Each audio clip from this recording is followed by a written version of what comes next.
Happening now, investigators are working to figure out what caused a deadly military plane crash in Mississippi. At least 16 people died in that crash near LaFleur. That's after the plane reportedly took off from here in Tennessee. At this point, the U.S. Marines can only say a mishap occurred about 20,000 feet in the air.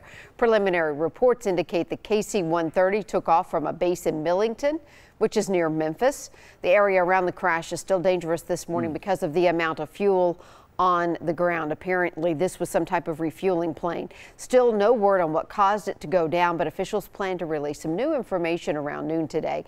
We're told the FBI is helping with the investigation, and of course, we're closely tracking this as it develops this morning. So download the News Channel 5 app for around-the-clock updates. Steve? Amy, thanks a lot. That plane just disintegrated, it looks like. Gosh. All right. We're watching a story here close to home, an attempted robbery at a fast food drive-in, and it ended in gunfire. Now police try to track down the would-be robbers. News Channel 5's Dan Kennedy has been following this for us all morning long at the McDonald's up in Jolton. And Dan, they've got the drive-thru back open there, but it had to be some scary moments overnight.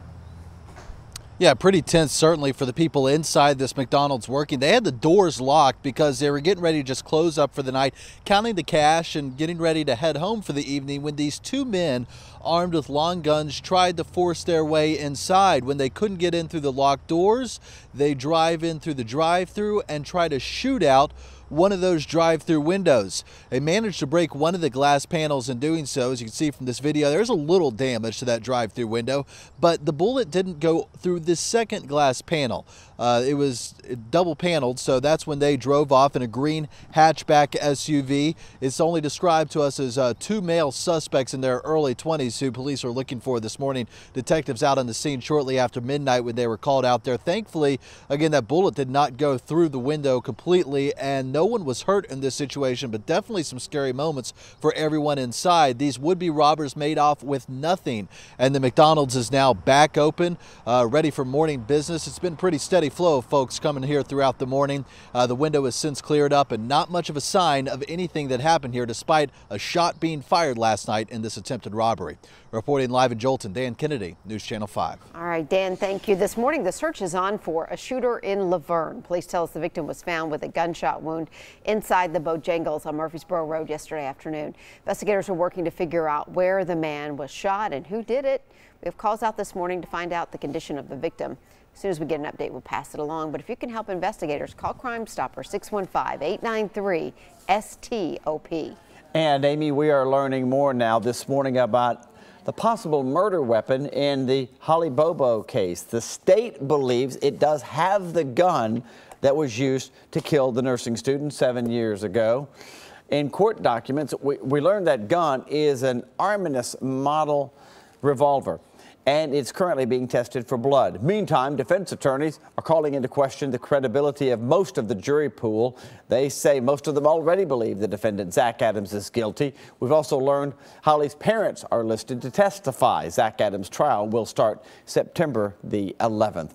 Also happening today, another high-profile court case. Reality TV father Toby Willis will be in a Cheatham County courtroom facing a judge today. He starred in the TLC show called The Willis Family, which featured the musical family of 14 members. Toby is expected to enter a not guilty plea on charges that he raped a family member. The trial begins next Tuesday. New this morning, a motorcyclist is in critical condition after a crash involving a semi. It happened on Brick Church Pike around 8 o'clock last night. Police say the biker's injuries are serious but not life-threatening. And the community is coming together now to help a family hit by a tragedy a second time this year. On Sunday, Buddy Jordan was killed by a suspected drunk driver while on a motorcycle ride in Hermitage. Just a few moments ago, his wife Tiffany just a month before, his wife Tiffany also died in a motorcycle crash. Now a friend has set up a GoFundMe site to help their family with funeral expenses, and you can find that on our website. Metro Police say Zachary Price drove off after hitting Jordan. Price was later found at a relative's home and now faces a string of charges. And again, it was a few months before that his wife had passed away. And we're hearing now more about the driver from this video that's gone viral who hit a cyclist on Natchez Trace and then just took off. Yeah, the driver named Marshall Neely. He's the one driving this black Volvo right there that you see hit the cyclist and then keep going. Well, Mr. Neely says he didn't know he hit anyone. That's what he told Matthew Torres of News Channel 5. The video shows you keep going. Why didn't you stop? Because I didn't know I hit him. I didn't know I hit anyone. As I said, there's not a scratch on my car. I might have had the radio on. And I didn't know it happened until I got home and people were making death threats to me on my phone. Okay, but now wait a minute. A police affidavit shows Neely told the police that a man and woman were standing on the side of the road and threw a bike at his car. He's now facing several charges now. He's on a leave of absence from his job as the dean at the University School of Nashville. As for the guy who was hit, the one on the bike there, Tyler, no, he's on bed rest right now. Could be feeling better, just on bed rest, and just got to stay stationary for a while. Wow. He was training for an Ironman triathlon, by the way. That's why he's tough as nails.